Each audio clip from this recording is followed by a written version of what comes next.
Hey UTV Boondockers. So in today's episode, we're going to be focusing on lights for this 2026 Xpedition build.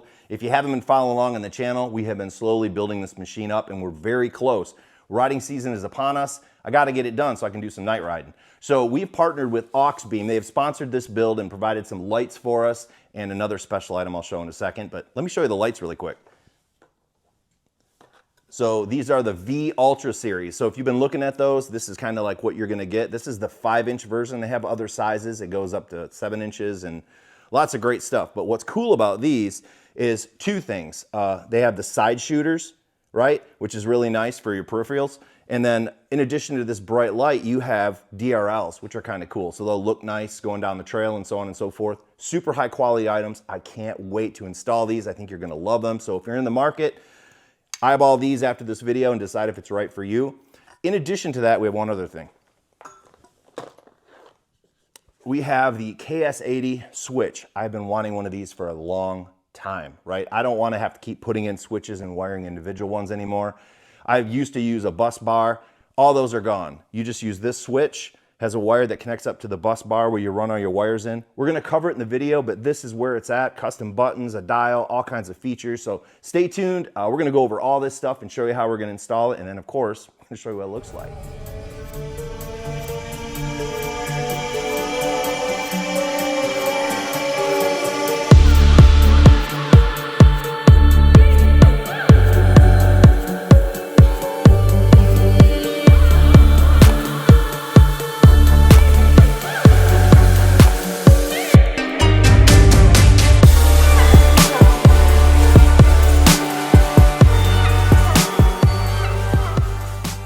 Okay, when you get these lights, they come in a nice box like this. You are important. Of course we are. So you're gonna get instructions, a nice sticker. You're gonna get a ton of wire. This is everything you need. It comes with the switch.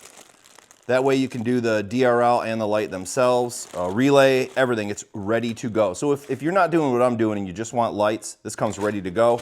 You'll actually get your mounting hardware. I believe it's stainless, which is really cool. A little tool, good to go. And of course the lights with these nice automotive style plugs. Now for the switch, you're gonna get this. Also, a pretty good sized box. In here, you're gonna get a book which has a lot of good instructions in it. And of course you're gonna get all the stickers for all the different button options you could possibly think of pretty much. And of course the sticker. You're gonna get this stuff. In this box is everything that you need, right? So you're gonna get the switch right over here. You're also gonna get this fuse panel, the inline fuse panel. So this just protects it from surges and whatnot. So you're definitely gonna need to install this. You're gonna get a mount for the switch panel. You have another option of using a sticky back right here. You're gonna get this here, which is the bus bar. This will go, in my case, it'll go under the hood. This is amazing. A lot of intelligence built into this, so I'm probably not even gonna use a fraction of the features this has, but this is where you run all your accessories, right? These have different wattages, amps and so on. So this is like a 30, this goes down to a 10, as you can see here. So you have to pay attention to that when you wire things up, but let's quickly go over some of the high level features. You have your positive that goes to your battery, your negative that goes to the battery. But what about, you know, when my key's turned off, are things still gonna turn on? No, they're not. And how is that controlled? This right here, this accessory switch, or wire I should say, this goes up to your ignition. So this will not turn on unless your ignition is on. That is killer. You don't need a dual battery setup for this. Super happy about it. This 4-pin connector right here goes off to that controller you just saw, this guy right here. This is a trigger wire setup. So this is if you wanna like, hey, when I put it in reverse, I want some other light to come on, or when I turn my 4-ways on. That's what these are for. They're all in the book. And then this guy over here is a little antenna plug, so you can put a remote in there. It's pretty awesome, guys. So you're gonna love this. In addition, you're gonna get all the wires that you need. Good wires too, I might add, not chintzy stuff. So this is braided, pre-braided for you and everything. The ends are already on it. It's kind of awesome. You'll get all wires, extra fuses, hardware, all the things you're gonna need. You'll see more of this in the install, so stay tuned for that. All right, so the first step I'm doing here is layout. So this is the bracket that I had made, and I had it powder coated to match the ThumperFab. So, you know, it's a little bit of work to figure out where all the holes go, a little bit of math, but it looks pretty good. So all 6 of the lights are now mounted, and the next thing I'm gonna do is hook up all the cables and get cable management done. There's not a lot of room once it's up there on the rack, but you'll see there's holes I drilled in here for the zip ties. So that'll be the next thing. A cool thing too on these, when you do mount them, make sure this is facing up if you want them all to match. So details. And there's also another mounting option up here. So you could actually turn these sideways and mount them that way as well. So anyway, we got this part done. Next up is we're gonna do some cable management and get it up there and work on running the wires. Okay, the install is going well. You could see a minute ago I had the lights mounted. Well, I've got them actually on the machine. With the ThumperFab setup, the way I built this, just a little bracket here. I think it was like a 46-degree angle on a piece of C-channel, welded it on. It just mounted these 2 that came with it. So let's take a look at what I did. A little scary, but drill the hole right there, and that is going to be for this connector right here. This is gonna go down through the hole, and what I found is I have this grommet. So, sorry about the finger there. This is the perfect thickness to go through this roof. So, I'll have a link to this. I found it on Amazon. It's a kit with all kinds of little grommets, which is pretty sweet. And I used the step-up bit all the way to the second to last rung right here, 1.25 inches. So that's the size of the hole, and then this guy fits perfect in there. So you can see from this side, she's looking pretty good. We already test fitted it. Looks great. The next step, what I'm gonna do is I'm gonna drill out the middle so it can hold the size of this wire, roughly. And then I'm gonna make a couple slits off to the side so I can fit this whole thing through. And then just put a little silicone on it. I've done things like this in the past. It works really well. I'm just trying to minimize the holes that are in here, and we'll just use silicone for the rest of it. So, all right, it actually looks kind of professional. So we've got it right up in there. I've got to silicone it yet, but look at that fit. Like a glove. Almost like we knew what we were doing. I just did a quick zippy tie to hold that, but it runs right down through this little channel, all the way down, and then it comes out down here. It had to make a turn to come up, and then right there by the tweeter, right inside of there, we ran it down. Now, in order to fish this through, by the way, there's another filter right here. I didn't know that. We had to take off all these little plugs on the sides and all the covers to get to this, but right up in there, I don't know if we were able to see it with the camera, but there's a way to get it fished over if you twist the wire just right, and I'll show you where it ended up. Once you take out the centerpiece, oh gosh, it's so hard to see it, but it runs right down behind this, but it basically came from over there. It's so hard to show on camera, but these machines have so many channels. Here, inside of there, there's where she goes. So that's what I was able to do, and then I'm gonna run it through this guy, tidy it up here in a second, but we finally got it. Now to fish it through, I just cut the wires, put some tape over it, and stuck a wire through it and folded it back over itself. Then I could give it a yank, and that's how I pulled it through the A-arm pillar.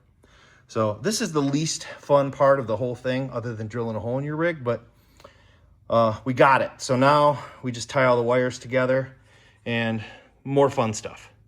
After much deliberation, trying to figure out where I'm gonna mount the bus, I had to cut those little standoffs. They didn't really serve much of a purpose other than maybe mounting a relay or something. So I cut them off.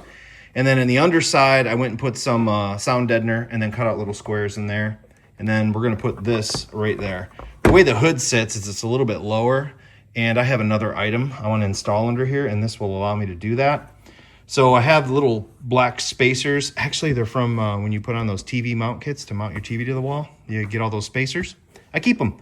So I'm gonna use those, lift this up a little bit because the wires come out right through here.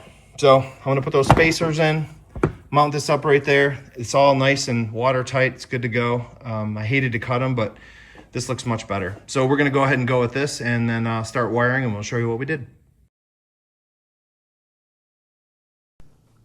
So one thing I want to make mention of is if you choose to go with this type of orientation where you get 6 lights, you can get them in an orientation where you'll get a harness with it that connects all 6 lights together into one. That is what I did. Again, it's an option on the site. They have a lot of options on the Auxbeam site.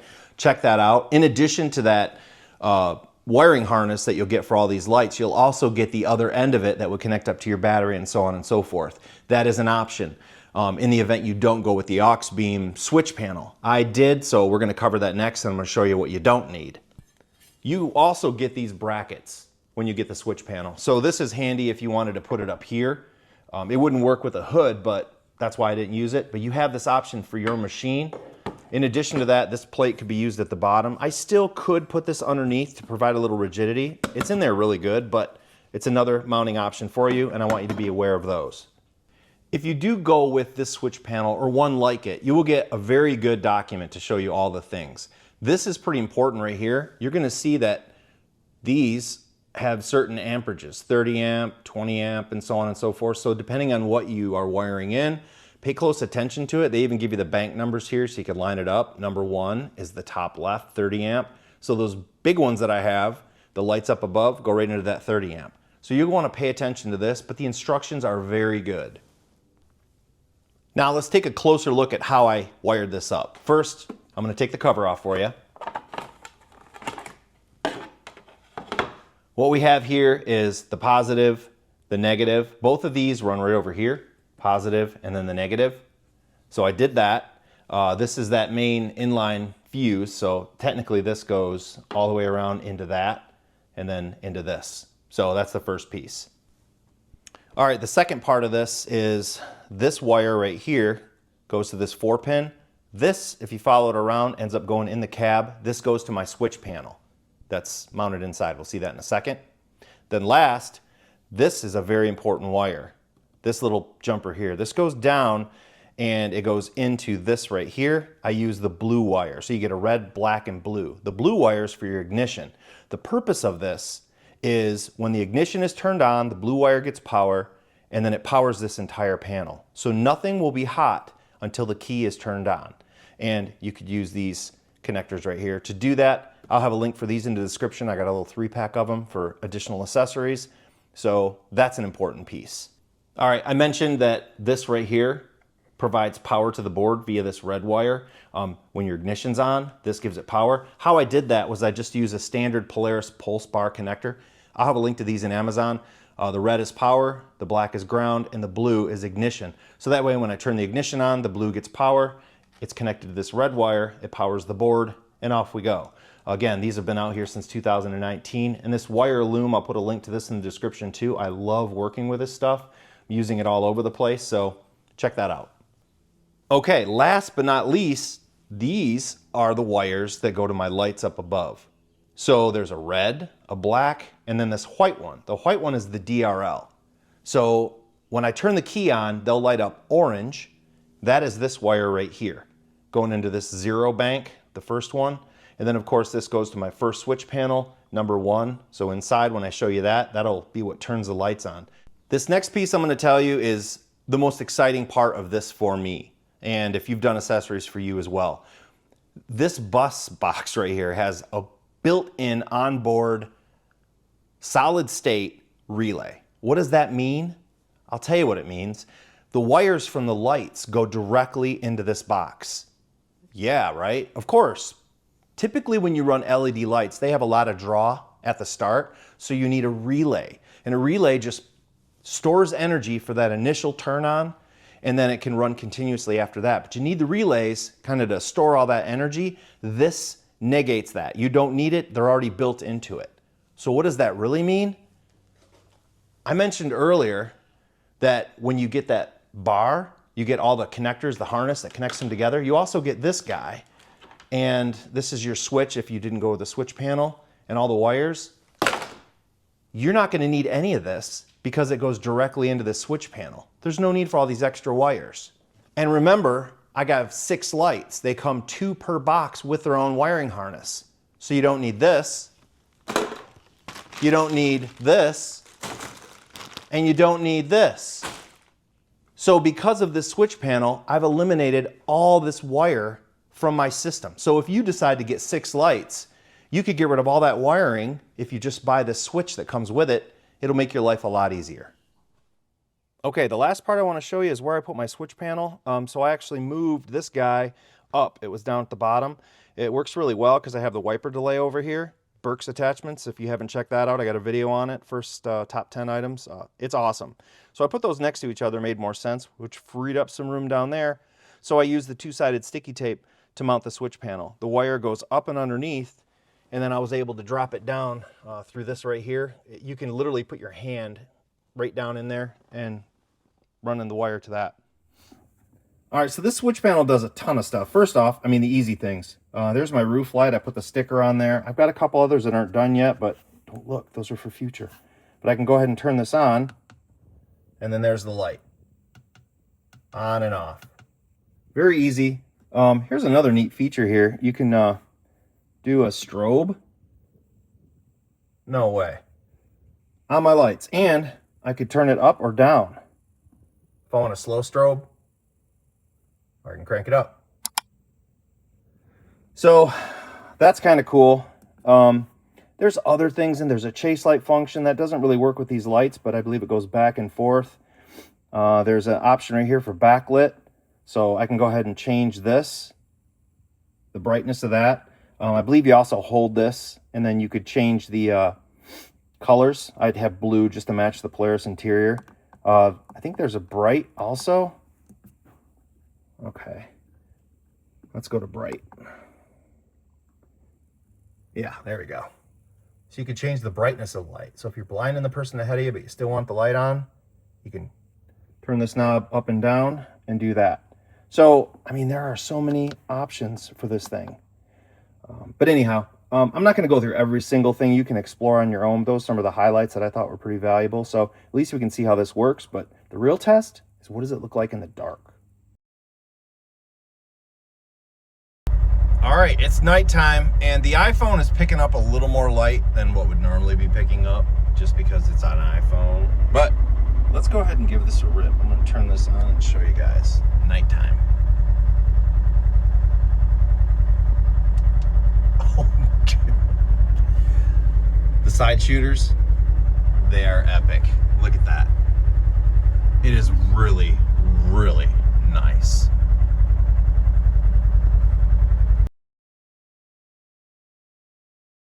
All right, that is a wrap. You've got to see these things get installed. You've got to see them in the light, in the dark. So, I mean, if you're not convinced these Auxbeam lights aren't fantastic, I don't know what else to do, but I love them, and I really, really love the switch panel. That is going to be so helpful when I add accessories in the future. So thanks for watching to the end. Really appreciate it. If you're interested in any of the products shown in this video, they'll be down in the description. Please click that like button and consider subscribing. It's free, and it helps us out. If you want to see more videos, you'll get a notification if you choose to turn that on. But a huge shout out to Auxbeam. Thanks so much for this, sponsoring this build. These lights are fantastic, and I hope you enjoyed the video. Thanks for watching.